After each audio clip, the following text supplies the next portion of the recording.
Right away, this is more than a routine traffic hearing.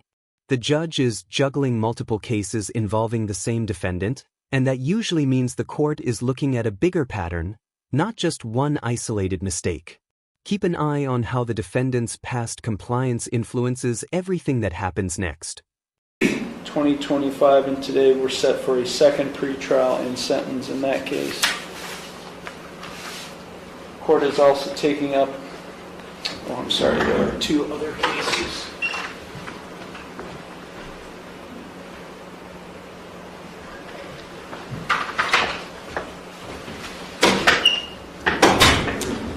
State of Ohio and City of Contempt versus Brandon Butts, case numbers 24 TRD 773 and 22 TRD 540.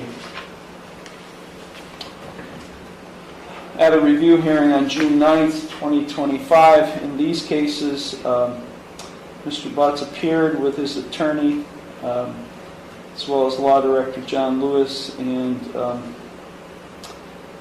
court made a finding that pursuant to this court's February 21st, 2025 order, Mr. Butts was ordered to pay $50 per month, or $50 on February 20th, 2025, and $75 per month commencing March 13th, 2025, and thereafter no later than the 13th day of each month thereafter on the captioned cases until all fines and costs are paid in full.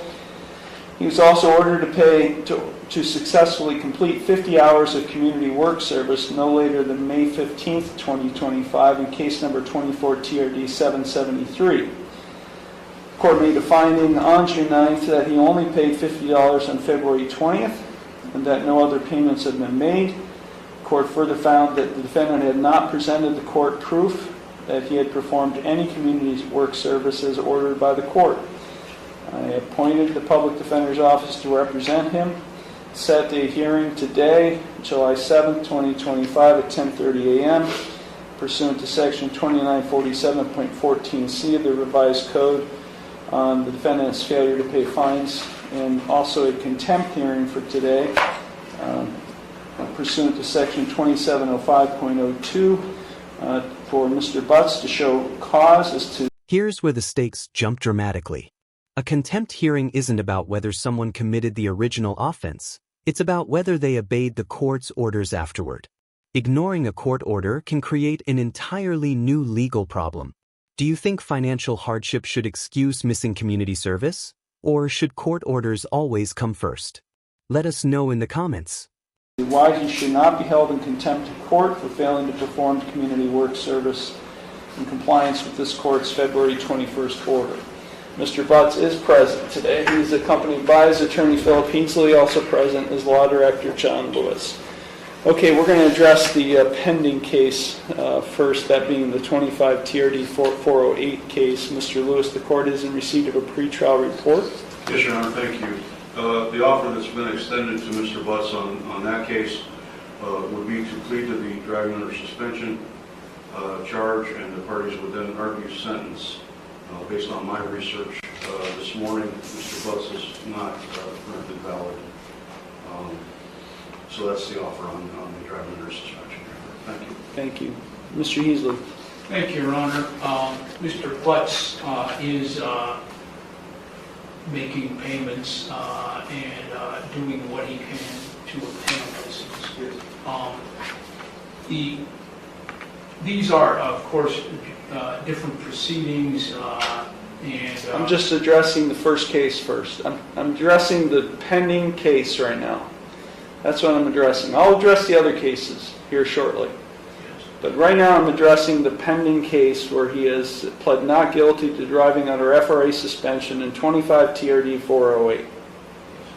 We would request, Your Honor, a further pretrial to allow Mr. Butts to make further progress towards obtaining a valid license in this matter. Thank you. Well, my research shows that there's no way he can become valid until December 27th of 2025.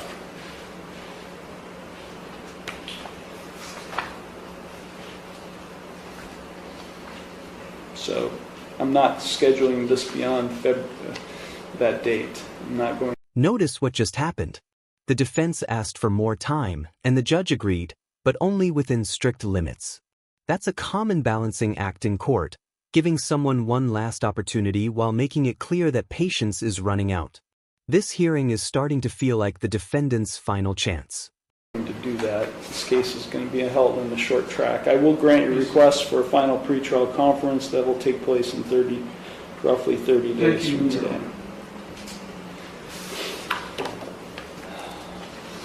Okay, now we're going to address the other pending cases. Mr. Heasley, do you have any evidence to offer on behalf of your client today? Just he's indicated, Your Honor, he's indicated that he has not performed the community service, which I believe is the basis for the contempt citation. He does.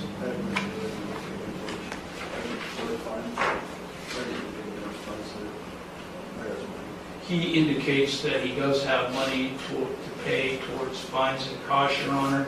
He told me that he has possible employment at the Love's truck stop. Is that correct? And the other case, Your Honor, that this is a first pretrial on that one, we would request to be held in conjunction with the one that has been granted within a short date, a further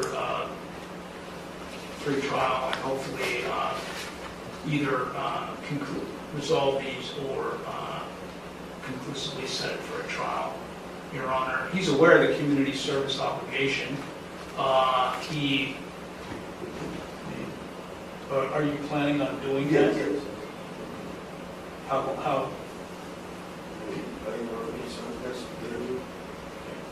Well, the court will give you an opportunity to speak for yourself.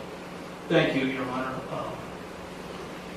We're going to conduct a contempt proceeding, Mr. Heasley, today. Does your client have any reasons that he would like to show cause as to why he should not be held in contempt of court for failing to perform the community work service in compliance with this court's February 21st, 2025 order? I would have him address the court, Your Honor, in the form of testimony to say that, as to address that issue. Thank you. You would like to call your client as a witness? Yes, sir.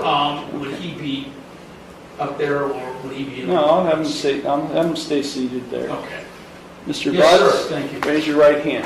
Do you solemnly swear or affirm that the testimony you're about to give is the truth, the whole truth, and nothing but the truth, so help you God? Yes. Okay. Mr. Heasley, you may proceed. Thank you.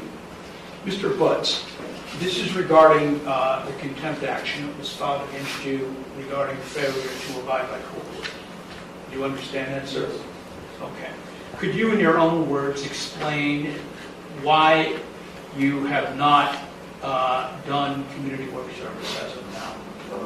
Community service, we had a couple family emergencies going on, and I know that ain't no excuse for getting it done. What were those emergencies, in your own words?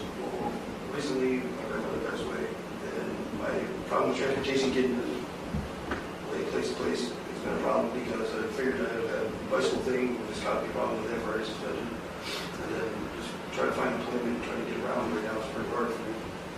Are you willing to complete the community service? Yes. How long do you think that you would be able to complete it? I mean, if I can start getting hours in within this week, I go with the APL or whatever you said. Are you currently employed at the moment, Mr. No. Butts? You do realize the court has the authority to incarcerate you over this? Yes. You do realize that? Are there any other places where you could do community work service? The defendant points to family tragedy and transportation problems, and those are real challenges. But courts often look for something else too. Did the person communicate those problems before missing the deadline? That question may end up being just as important as the excuses themselves. They give me a list of places I wasn't too sure. You have the list? Yeah.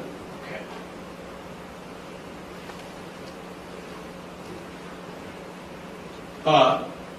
You mentioned your grandmother's death and transportation issues. were there any other reasons why you could not get this done? Are you in good physical health, Mr. Butts? Yes.